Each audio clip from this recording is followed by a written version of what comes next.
Hi, Adam. Hi, Zach. My name is Dennis Davila from Puerto Rico. Nice to meet you. Nice to Hello. meet you. Look at your background there. Yeah. That's awesome. Thank you, guys. I appreciate it. I appreciate it. Congratulations on this new Final Destination. We are so back, guys. So thank you so much for your work. I really enjoyed that movie. I'm gonna start with you, Zach. Tony Todd's presence has always been, an anchor to the franchise, right? What did his final day on the set felt like, and how emotional was, framing that final scene? Yeah, that day had a lot of emotions. There was sort of a weight to having him on set because he's an icon and he had so much gravitas. But he's also so different than Bloodworth as a person. He's so on set. He was full of joy and so caring and cracking jokes. But at the same time, we all knew that he was ill and he was physically quite weak. And so there was a sense of the importance of life kind of very present in the room, and we had worked with him to kind of craft the movie around that idea, giving him the chance to kind of have a backstory, to give a bit more of an origin to who he is, to humanize his character for the first time in the franchise, and also give him an ability to kind of speak to what it's all been about. Which I think when people see the film and you kind of hear the message that he gives, it's really, really touching and beautiful, because you can tell it's just coming from straight from his heart to the audience, and he's really leaving us with a message that's very beautiful and filled with hope that I think audiences will feel very healed by, knowing that they've lost such an icon. Yeah, I completely agree. Thank you for giving him that opportunity, both of you. Thank you. Adam, the MRI scene will trigger real world fear, man. I'm telling you, people will not like doing MRIs. How did you and Zach design, the sequence to feel psychologically brutal? Because, I mean, it's physically brutal, right? So, Yeah, I mean, I hope people still get their MRIs. It's perfectly safe, unless death is after you, of course.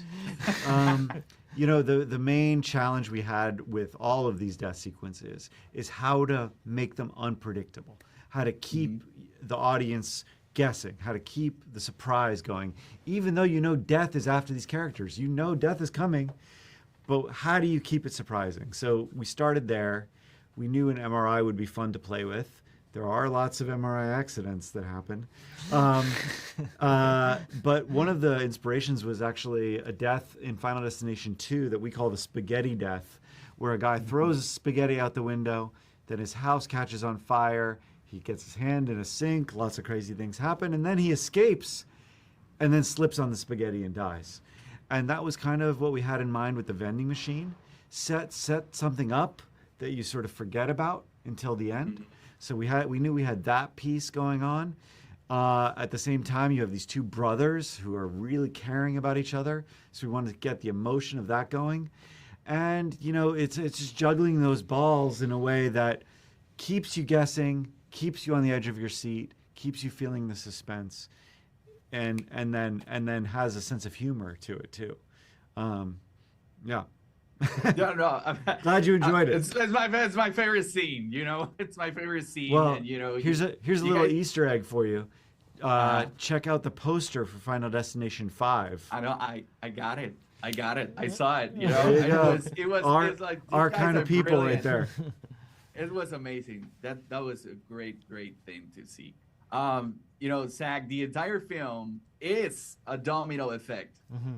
Tiny moments leading to catastrophe. What's the secret, to map out everything in chain reactions? Yeah, it's very difficult to do that, and it takes many different drafts and huge collaborations with large groups of people to figure out all these little details. And it starts in little ways. You come up with an idea for one scene that's really cool. You come up with an idea for another scene that's really cool, and then slowly you're always going, how do we set this up? How do we pay that off? And you go, oh, wait about that thing that we did earlier, and you're kind of building upon these ideas over many years as you work on the film. But we really liked the idea that death is basically a circle. Everything comes back to where it begins.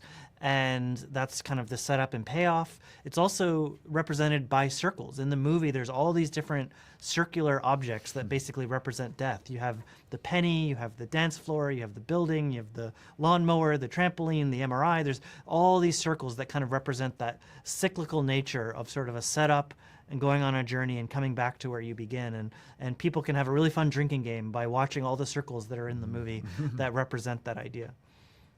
Amazing, amazing. Guys, my time is up. Thank you so much for doing this movie. It's amazing. Hope to see your future productions. Thanks real so soon. much Thank for you. telling people about it. I'm glad you enjoyed it. Of course. Yeah, take care.